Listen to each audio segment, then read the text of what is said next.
Culture is human-made because it is a human creation. It is a product of our shared experiences, beliefs, and values. It is not something that exists independently of humans. Rather, it is something that we actively share or create and shape through our interactions with each other and with the world around us. Culture is a social structure. Culture is fundamentally a social structure because it emerges from the interactions between individuals within a group. It is through these interactions that we develop shared norms, values, and beliefs, also our behaviors. These shared elements provided a framework for understanding the world, navigating social situations, and interacting with others. Next is culture as a historical structure. Culture is constantly evolving over time, reflecting the historical experiences of a group. Past events such as wars, migrations, and technological advancement shape the cultural landscape and leave their mark of traditions, beliefs, and values. So the next one is culture as a religious structure.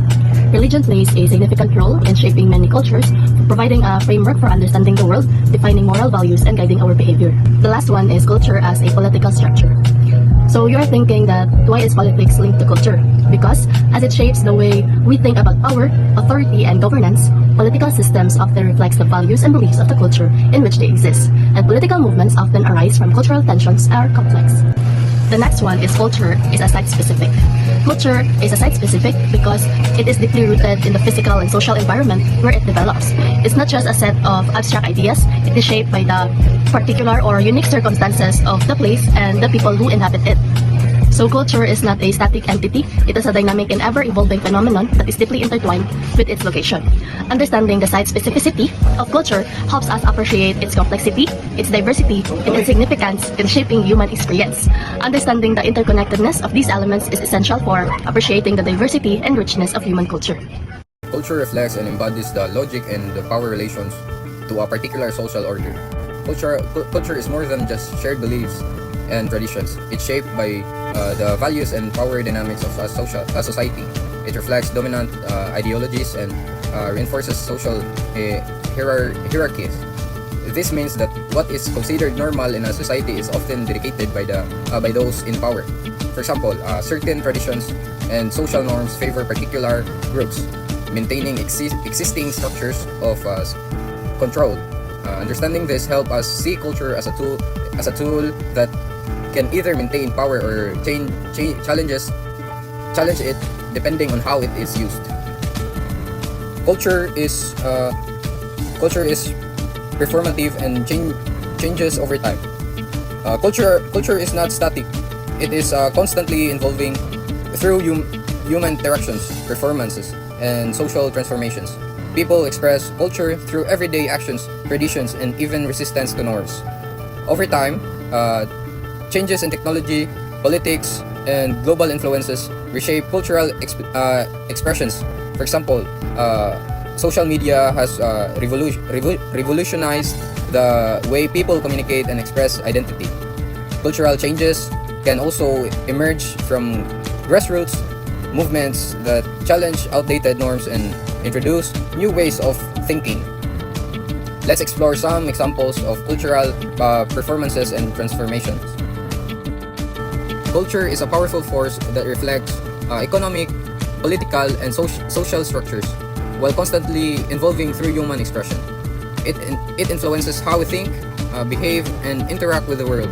Understanding culture helps us recognize how societal norms are shaped and give us the opportunity to question and redefine them. Before we end, I'd like to leave you with this question. Are we shaping culture or is culture shaping us? Thank you for your time and I look forward to your thoughts and questions. So this time, we will talk about pakikipagkapwa and moral behavior. Pakikipagkapwa is a core Filipino values that emphasizes connection, respect, and solidarity with others. So what is kapwa? It emphasizes the idea that our people connected and should treat each other with respect, kindness, and empathy. Next is the role of pakikipagkapwa. Pakikipagkapwa encourages empathy, kindness, and moral responsibility by fostering a deep sense of connection with others. So the next is cultural practices of pakikipagkapwa. Saying tabi-tabi po, this phrase is used when passing an unfamiliar place or scared places to show respect for unseen spirit or reflecting the Filipino belief in harmony with respect with nature and supernatural. The next is a pakikipagkapwa in society. First, in workplace, encourage teamwork, respect, and fairness in creating a harmonious and productive work environment. And the second is politics, further shaped by promoting a sense of duty and responsibility toward the people. Then third is education. Use each pakikipagkapwa by encouraging students to practice respect, kindness, and cooperation, helping them become morally responsible individuals. And the last is social relationship. Strengthens friendship and family ties by promoting empathy, understanding, and mutual support in daily interactions. Pakikipagkapwa and moral behavior. Pakikipagkapwa influence how people, Filipinos, make ethical decisions by promoting values such as respect, compassion, and social responsibility. It serves as a moral compass that guides individuals to act with kindness and fairness in different aspects of life. Now let's move on to lesson 2, the moral agent and moral character. Moral agent develops character through experience and training. This follows the ethical perspective of virtue ethics, which emphasizes character over specific actions. It suggests that people are shaped by their experiences and training, meaning moral development is a process. The distinction between virtue and vice is absolute in this view. Either one follows moral standards or fails to do so. This implies a strict moral framework where a person's actions consistently reflect their moral character. Aristotle's view on virtue highlights excellence, which is achieved by maintaining a balance between two extremes, excess and deficiency. For example, courage is a virtue, but too much leads to recklessness, while too little results in cowardice. Intellectual excellence pertains to knowledge, reasoning, and technical skills. Moral responsibility. Moral responsibility extends beyond action to include character and desires, meaning individuals can be praised or blamed, not just for what they do, but for the kind of persons they are. Virtue ethics as opposed to role-based ethics focus on developing good habits and character traits over time. Being morally good is not just about doing the right thing, but about embodying the right character. That's all. Good morning, everyone. By the way, my name is Melvin Benizor, and now we're discussing about the moral character. The moral character is a fundamental aspect of human behavior, and ethics often regarded as the abandonment of person's virtues and values that guide an individual's actions and decisions at its core. Moral character encompasses traits such as honesty, integrity, and compassion, responsibility. Okay, and these traits are not by only crucial of personal development, but also play a vital role of societal cohesion and trust. And one significant aspect of moral character is formation and development. From the young age, individuals are influenced by various aspects, including families, culture, education, and personal experiences. The interplay of these influences can either foster strong moral character or lead to moral differences. For instance, children who are raised in environments that emphasize empathy and ethics before kind of development and a robust sense of morality. The next one is the implicants of the moral character extend beyond their personal virtue. They influence broader social dynamics in communities where strong moral character is prevalent. There tends to be higher levels of trust, corporations of social responsibilities. Conversely, of lack of moral character to lead to corruption and conflict, societal and decay.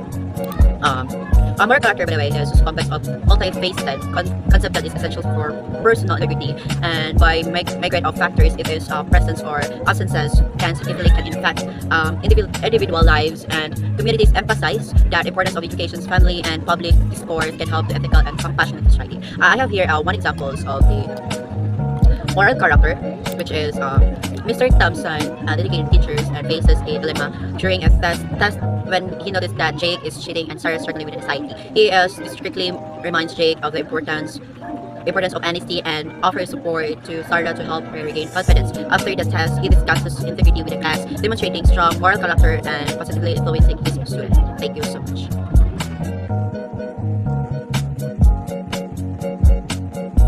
Alright, now let's move to the lesson 3 entitled The Moral Agent and Moral Development. The highlight of this lesson is Kohlberg's theory of moral development. He employs storytelling technique to establish the reason behind the responses of different individuals to moral dilemma. Kohlberg found that the moral reasoning grew according to age level. He called these the 3 levels of moral reasoning, so the pre-conventional, conventional, and the post-conventional. So the first level is pre-conventional morality. At this level, moral reasoning is based on external consequences such as rewards and punishments. So the stage 1 is obedience and punishment orientation. So in this stage, right and wrong are determined by punishment. The focus is on avoiding punishment rather than understanding right or wrong. So let's have an example. A child doesn't steal a toy because they don't want to be spanked.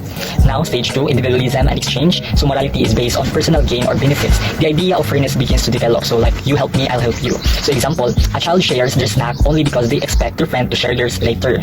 So the second level is conventional morality. At this level, people follow rules, laws because they want to maintain social relationships and order. So stage 3, good interpersonal relationships. So in this stage, moral decisions are based on what pleases others and maintaining relationships. People seek approval from family, friends, and society. So example, a teenager doesn't cheat on a test because they want to be seen as honest by their friends and teacher.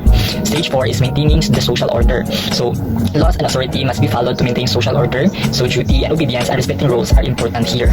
Example, a citizen pays their taxes because it is the law even if they disagree with the tax rates. Number 3 is post-conventional morality. At this level, morality is based on universal ethical principles rather than than social approval or legal rules. So stage 5 is the social contract and individual rights. People recognize that laws are social agreements or should benefit everyone. So unjust laws should be changed through democratic processes. So example, a person supports civil rights movements because they believe some laws are unfair. Stage 6 is universal principles. So in this stage, morality is guided by self-chosen ethical principles like justice, equality, and human rights. These principles may go against laws and social norms. Example, a person hides Jewish refugees during World War II even though it is illegal because they believe protecting innocent lives is morally right. Now I will give you to Ms. Nueva to discuss problems with Kohlberg's method. Good day everyone, I am Jadeline Nueva and today I will be discussing some of the problems with Lawrence Kohlberg methods and theory of moral development. So now let's start with the problems of Kohlberg method. So first, Kohlberg's dilemmas are artificial and unfamiliar to most people. According to Rosen in 1980, the moral scenarios Kohlberg used, such as Hind's dilemma, are not situations that people commonly face in their daily lives. So this makes it difficult to determine whether his findings are truly applicable to real-world moral decision-making.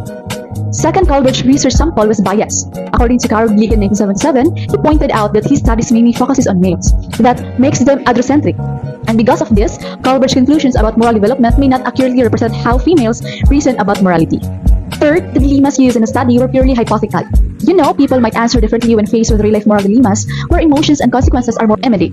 So this means that Kohlberg's study may not fully capture how people make moral decisions in real-life situations. And finally, or the fourth, poor research design.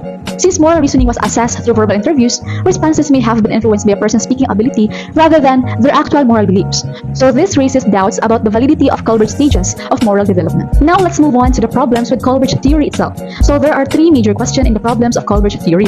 So one major question is, are there distinct stages of moral development? So Kohlberg believes that people progress through 6 fixed stages of moral development. However, research suggests that people do not always follow this strict sequence. And in reality, moral reasoning is more fluid and can depend on the context. Another concern is, does moral judgment match moral behavior? According to B. 1994, he pointed out that moral behavior is not just about reasoning, but it is also influenced by habits, whether people see a situation as requiring their environment and external factors like peer pressure and self-interest. So this means that a person who reasons at a high moral level may not always act morally in real life. Lastly, is justice are really the most fundamental moral principle, while Kohlberg focused on justice as the highest form of moral reasoning. However, according to Gilligan in 1977, she argued that caring for others is just as important. She also criticized Kohlberg's claim that males tend to reach higher moral stages than females. And according to Gilligan, women often prioritize care and relationships in their moral decisions, showing a different but equally valid approach to morality. In conclusion, while Kohlberg's theory provides valuable insights into moral development, it also has several limitations. By considering alternative perspectives, such as Gilligan's emphasis on care and relationships, we can develop a more comprehensive understanding of moral reasoning. So that will be all. Thank you.